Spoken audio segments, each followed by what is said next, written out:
हा व्हिडिओ माझा त्या मुलींसाठी आहे ज्या आपला सुखी संसार मोडून आईबापाची इथं राहतात. तर मला एकच सांगायचंय की तुमच्यात काही वादविवाद असू द्या, तुमच्या किती भांडणं असू द्या, तो दारू पित असेल हे असेल, तुम्ही नात्याला एक संधी देऊन बघा. एकदा नाही दोनदा संधी देऊन बघा. कारण की कसं आहे ना, तुम्ही आता तुमचं तरुण वय आहे, तुम्हाला आता काही वाटत नाही, त्या गोष्टी कुठल्याच जाणवत नाही. पण आईबापाची हितं काही कायमस्वरूपी तुम्हाला राहू शकत नाही. आणि किती केलं तरी नवरा हा नवराच असतो, शेवटपर्यंत तोच आपल्याला साथ देणार असतो. आपलं जोपर्यंत आता तरुण वय आहे, आपल्या अंगात रक्त आहे, त्यापर्यंत या गोष्टी जाणवत नाहीत आपल्याला. पण ज्यावेळेस आपलं वय वाढतं आणि आपल्याला तिथून सुद्धा त्रास व्हायला लागतो, त्यावेळेस आपल्याला प्रपंच, आपला नवरा, आपली मुलं यांची आठवण येते.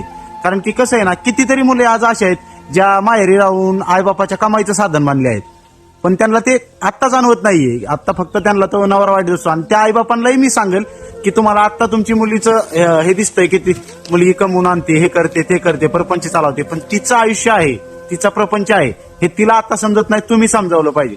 बऱ्याच मुली आहेत अशा, बरेच ताजी उदाहरणं आहेत माझ्या पुढे की जे आईबापाची इथं राहतात, मुली जाऊन बाबा यांची बांधणं पटत नाही तिथं राहिल्यात, पण तिथं आयुष्य नाहीये, कायमस्वरूपी नाही.